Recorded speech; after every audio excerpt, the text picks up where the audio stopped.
Daily 5:30ಗೆ ಎದ್ದೇಳ್ತಿದ್ದೆ, ಇವತ್ತು 6:30ಗೆ ಎದ್ದೆ. ಬಾಟ್ಲಿಗೆ ನೀರು ತುಂಬಿಕೊಂಡೆ. ಟೈಮ್ ಆಗಿತ್ತು ಅಂತ ಮನೆಯಿಂದ ಆಚೆ ಬಂದು ಚಪ್ಪಲಿ ಹಾಕ್ಕೊಂಡು ಅಜ್ಜಿ ಜೊತೆ ಮಾತಾಡ್ತಿದ್ದೆ. ಮಾತಾಡಿ ಆಮೇಲೆ ಹೋಗಿ ಬರ್ತೀನಿ ಅಜ್ಜಿ ಅಂತ ಹೇಳ್ಬಿಟ್ಟು ತಾತಂಗೂ ಹೇಳ್ಬಿಟ್ಟು ಮನೆ ಬಿಟ್ಟೆ. ನಂತರ ಹೋಗ್ಬೇಕಾರೆ ಅದೇ ಟೈಮ್ಗೆ ನಮ್ಮೂರ್ದು ಒಂದು ಅಣ್ಣ ಬಂದರು. ಸರಿ ಅಂತ ಅಂದ್ಬಿಟ್ಟು ಅವ್ರ ಕಡೆಯಲ್ಲಿ ಹೋಗಿ ಹಂಗೆ ಒಂದು ಪೋಸ್ ಕೊಟ್ಟೆ. ಆಂಜನೇಯಂಗೆ ನಾನು ಒಬ್ಳಿಗೆ ಒಳ್ಳೇದು ಮಾಡಪ್ಪ ಅಂತ ಕೇಳ್ಕೊಂಬಿಟ್ಟು ಕೊಳಲದ ಹತ್ರ ಬಂದೆ. ನೋಡಿದ್ರೆ ಇನ್ನೂ ಬಸ್ ಬಂದಿರಲಿಲ್ಲ ಅಂತ ಸುಮ್ಮನೆ ಕುಂತ್ಕೊಂಡೆ. ಆಮೇಲೆ ಅದೇ ಟೈಮ್ಗೆ ನಮ್ಮ ಕಾಲೇಜಿಂದ ಅಣ್ಣ ಬಂದರು. ಅವ್ರನ್ನ ಮಾತಾಡಿಸ್ಕೊಂಡು ಅಷ್ಟೊತ್ತಿಗೆ ಬಸ್ ಬಂತು ಅಂತ ಅಂದ್ಬಿಟ್ಟು ಎಲ್ಲ ಬಸ್ ಹತ್ತಕ್ಕೆ ಹೋದ್ವಿ. ಆದರೆ ಫುಲ್ಲು ರಶ್ ಇತ್ತು. ಆಮೇಲೆ ನನಗೆ ಅಂತ ಒಂದು ಅಣ್ಣ ಒಂದು ಸೀಟ್ ಹಾಕಿದ್ರು. ಸರಿ ಅಂತ ಕುಂತ್ಕೊಂಡು ಟಿಕೆಟ್ ತೊಗೊಂಡೆ. ಆಮೇಲೆಗೆ ಬೋರ್ ಆಗ್ತಿತ್ತು ಅಂತ ಒಂದು ಆಟ ಗೇಮ್ ಮಾಡಿದೆ. ಅಷ್ಟರಲ್ಲಿ ತುಮಕೂರು ಬಂತು ಅಂತ ಅಂದ್ಬಿಟ್ಟು ಆಂಜನೇಯಂಗೆ ಕೈ ಮುಗಿದು ನಾನು ಒಬ್ಳಿಗೆ ಒಳ್ಳೇದು ಮಾಡಪ್ಪ ಅಂದ್ಕೊಂಡು ಸೀದಾ ಬಸ್ ಸ್ಟ್ಯಾಂಡ್ ಹತ್ರ ಬಂತು. ಸರಿ ಆಯಿತು ಅಂದ್ಬಿಟ್ಟು ನಾವು ಬಸ್ ಇಳಿದ್ವಿ. ಬಸ್ ಇಳಿದ್ಬಿಟ್ಟು ಟಿಫನ್ ಮಾಡಿಲ್ಲ ಅಂತ ಅಂದ್ಬಿಟ್ಟು ಟಿಫನ್ ಅಂಗಡಿ ಸೈಡು ಹೊರಟ್ವಿ. ಟಿಫನ್ ಸೈಡ್ ಅಂಗಡಿ ಕಡೆ ಹೊರಟಾಗ ಗೊತ್ತಾಯಿತು ಫುಲ್ಲು ರಶ್ ಇತ್ತು ಅಂತ ಅಂದ್ಬಿಟ್ಟು. ಸರಿ ಆಯಿತು ಅಂತ ಅಂದ್ಬಿಟ್ಟು ಒಂದು 10-15 ನಿಮಿಷ ವೆಯ್ಟ್ ಮಾಡಿದ್ವಿ. ಸರಿ ಆಯಿತು ಅಂದ್ಬಿಟ್ಟು ಅಷ್ಟರಲ್ಲಿ ಅಣ್ಣನು ಟಿಫನ್ನು ಪ್ಯಾಕ್ ಮಾಡ್ತಿದ್ರು. ಸರಿ ಅಂದ್ಬಿಟ್ಟು ಪ್ಯಾಕ್ ಮಾಡಿದ್ದಾಯಿತು ಅಂತ ಅಂದ್ಬಿಟ್ಟು ಅಣ್ಣನ ಹತ್ರ ಟಿಫನ್ ಇಸ್ಕೊಂಡು ಹೊರಟ್ವಿ. ಸರಿ ಅಷ್ಟರಲ್ಲಿ ಬಸ್ ಬಂದಿತ್ತಂತ ಬಸ್ ಹತ್ರ ಕುಂತ್ಕೊಂಡು ಟಿಕೆಟ್ ಇಸ್ಕೊಂಡು ಕಾಲೇಜ್ ಫೀಲ್ಡ್ ಹತ್ರ ಇಳ್ಕೊಂಡ್ವಿ. ಆಮೇಲೆ ಸರಿ ಆಯಿತು ಅಂದ್ಬಿಟ್ಟು ಕಾಲೇಜ್ ಪಕ್ಕದ ರೋಡಲ್ಲೇ ನಡ್ಕೊಂಡು ಸೀದಾ ಕಾಲೇಜ್ ಹತ್ರ ಬಂದ್ವಿ. ಕಾಲೇಜ್ ಹತ್ರ ಬಂದು ಒಂದು ಪೋಸ್ ಕೊಟ್ಬಿಟ್ಟು ಟೈಮ್ ಆಗಿತ್ತು ಅಂತ ಕಾಲೇಜ್ ಒಳಗೆ ಎಂಟ್ರಿ ಕೊಟ್ವಿ. ಆವಾಗ ನೋಡಿದ್ರೆ ಕ್ಯಾಂಪಸ್ಸಲ್ಲಿ ಯಾರೂ ಕಾಣ್ತಾನೆ ಇರಲಿಲ್ಲ ಜಾಸ್ತಿ ದಿವಸ. ನಾವು ಇವತ್ತು ಕಾಲೇಜಿಗೆ ಎಲ್ಲ ಯಾರೂ ಬಂದಿಲ್ಲ ಅಂತ ಅಂದ್ಕೊಂಡು ಸೀದಾ ಕ್ಲಾಸ್ ರೂಮ್ ಸೈಡ್ ಹೊರಟ್ವಿ. ಕ್ಲಾಸ್ ರೂಮ್ ಸೈಡ್ ಹೊರಟಾಗ ಅಲ್ಲೇ ಇದ್ದಿದ್ದು ಬೆಂಚ್ಗಳು ಇಲ್ಲೇ ಇದ್ವು. ಸರಿ ಅಂದ್ಬಿಟ್ಟು ನಮ್ಮ ಸೋಷಿಯಾಲಜಿ ಸರ್ಗೆ ಗುಡ್ ಮಾರ್ನಿಂಗ್ ಹೇಳಿ ಕ್ಲಾಸ್ ರೂಮ್ ಹತ್ರ ಬಂದರೆ ಯಾರೂ ಇರಲಿಲ್ಲ. ಫಸ್ಟ್ ನಾನು ಒಬ್ಬಳೇ. ಸರಿ ಅಂದ್ಬಿಟ್ಟು ತಿಂಡಿ ತಂದಿದ್ನಲ್ಲ ಅಂತ ಅಂದ್ಬಿಟ್ಟು ತಿಂಡಿ ಓಪನ್ ಮಾಡಿ ತಿಂಡಿ ತಿನ್ನೋಕ್ಕೆ ಸ್ಟಾರ್ಟ್ ಮಾಡಿದೆ. ತಿಂಡಿ ತಿಂದಾದ್ಮೇಲೆ ಫಸ್ಟ್ ಫೀಲ್ಡು ಇಂಗ್ಲೀಷ್ ತೊಗೊಂಡಿದ್ರು, ಸೋಷಿಯಾಲಜಿ, ಆಮೇಲೆ ಹಿಸ್ಟ್ರಿ.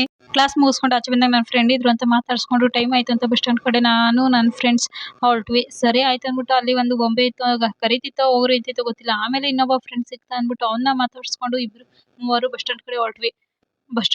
ಅಲ್ಲಿ ನೋಡಿದ್ರೆ ತುಂಬ ಜನ ಇತ್ತು. ಸರಿ ಆಯಿತು ಅಂದ್ಬಿಟ್ಟು ನಾನು ಹೋಗ್ಬೇಕಾದಿದ್ದು ಬಸ್ ಬಂತು ಅಂತ ಬಸ್ ಆಂಜನೇಯ ಸ್ಟ್ಯಾಚು ಹತ್ರ ನೋಡಿದ್ರೆ ಯಾವ ಗಾಡಿಗಳ್ನೂ ಬಿಡ್ತಾ ಇರಲಿಲ್ಲ. ಯಾಕೆ ಅಂತ ಕೇಳಿದ್ಕೆ ಆಮೇಲೆ ಗೊತ್ತಾಯಿತು ಎಸ್ಮಾಲ್ ಹತ್ರ ಸೇತುವೆ ಕಟ್ತವ್ರೆ ಅಂತ. ಸರಿ ಆಯಿತು ಅಂತ ಅಂದ್ಬಿಟ್ಟು ಮುಂದೆ ಹೋದೆ. ಅಷ್ಟರಲ್ಲಿ ನನ್ನ ಸ್ಟಾಪ್ ಬಂತು ಅಂತ ನಾನೇ ಇಳ್ಕೊಂಡೆ. ಆಮೇಲೆ ಬೆಳಗುಂಬದ ಕಡೆ ಛತ್ರಿ ಹಿಡ್ಕೊಂಡು ಬ್ಯಾಂಕ್ ಹತ್ರ ಹೋಗ್ಬೇಕಿತ್ತು ಅಂತ ಬ್ಯಾಂಕ್ ಕಡೆ ಹೋದೆ.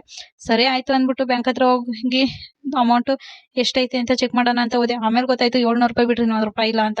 ಸರಿ ಆಯಿತು ಅಂದ್ಬಿಟ್ಟು ರಿಟರ್ನ್ ಹೋಗಿದ್ದು ಕೆಲಸ ಆಗಲಿಲ್ವಲ್ಲ ಅಂದ್ಕೊಂಡು ಸುಮ್ಮನೆ ಬಂದೆ. ಆಮೇಲೆ ಬಿಸಿಲು ತುಂಬ ಇದ್ದಿದ್ದರಿಂದ ಬಸ್ ಸ್ಟ್ಯಾಂಡ್ ಹತ್ರ ಬಂದು ಅಲ್ಲಿದ್ದ ಬೇಕ್ರಿ ಹತ್ರ ಮೊಸರು ಮಜ್ಜಿಗೆ ತೊಗೊಂಡೆ.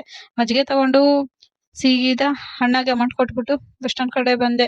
ಬಸ್ ಸ್ಟ್ಯಾಂಡ್ ಹತ್ರ ಬಂದಾಗ ಬಸ್ಗೆ ವೆಯ್ಟ್ ಮಾಡ್ತಿದ್ದೆ, ಬಸ್ ಬರಲಿಲ್ಲ. ಸರಿ ಅಂದ್ಬಿಟ್ಟು ಮಜ್ಜಿಗೆ ಕುಡಿದ್ಬಿಟ್ಟು ಅಷ್ಟರಲ್ಲಿ ಬಸ್ ಬಂತು.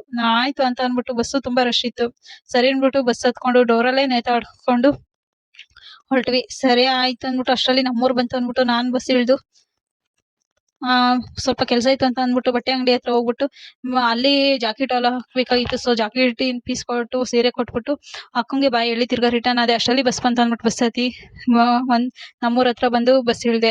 ಅಷ್ಟರಲ್ಲಿ ಸೀದಾ ಟೈಮ್ ಆಗಿತ್ತು ಅಂತ ಅಂದ್ಬಿಟ್ಟು ಕೊಡೆ ಓಪನ್ ಮಾಡಿ ಸೀದಾ ನಡ್ಕೊಂಡು ಮನೆ ಕಡೆ ಬಂದೆ. ಅಷ್ಟರಲ್ಲಿ ಮನೆ ಕಡೆ ಬೇಕಾದ್ರೆ ಒಂದು ಬಿಸಿಲು ಜಾಸ್ತಿ ಇತ್ತು. ಹಾಗೆ ಒಂದು ರೀಲ್ಸ್ ಮಾಡಬೇಕು ಅನಿಸ್ತು. ಸರಿ ಅಂತ ಅಂದ್ಬಿಟ್ಟು ಒಂದು ರೀಲ್ಸ್ ಮಾಡಬೇಕು ಅನಿಸ್ತದೆ. ನಡಿ ಮನೆಗೆ. ನಮ್ಮಮ್ಮ ಒಪ್ಕೊಳ್ಳಲ್ಲ ಮೇಡಮ್. ನಿಮ್ಮ ಅಮ್ಮಗೆ ನಿಮ್ಮ ಅಣ್ಣ ಇದಾನಲ್ಲ. ನನಗೂ ನಮ್ಮ ಅಮ್ಮನೇ ಅಲ್ವಾ. ಒಂದು ಕೆಲಸ ಮಾಡಿ, ಒಂದು ಒಳ್ಳೆ ದಿನ ನೋಡ್ಕೊಂಡು ಮನೆಗೆ ಬಂದ್ಬಿಡಿ. ಲೈಫ್ ಲಾಂಗ್ ಮನೇಲಿ ಇರ್ಬೋದು. ಲೈಫ್ ಇದು ಬಿಡ್ಬೋದು.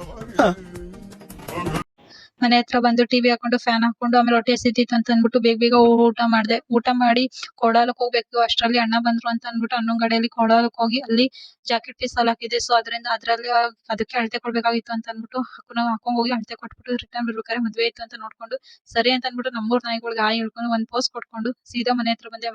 ಇವ್ರ ಅಜ್ಜಿ ಬಂದು ಇದ್ದಿತ್ತು ಅಂತ ಹೇಳ್ತಿಲ್ಲ. ಹೋಗಿ ನಾನು ಸ್ವಲ್ಪ ಹೊತ್ತು ಆಡ್ಕೊಂಡೆ. ಇವತ್ತಿನ ವಿಷಯ ಇಷ್ಟೇ. ಲೈಕ್ ಮಾಡಿ, ಕಮೆಂಟ್ ಮಾಡಿ, ಸಬ್ಸ್ಕ್ರೈಬ್ ಮಾಡಿ. Bye friends.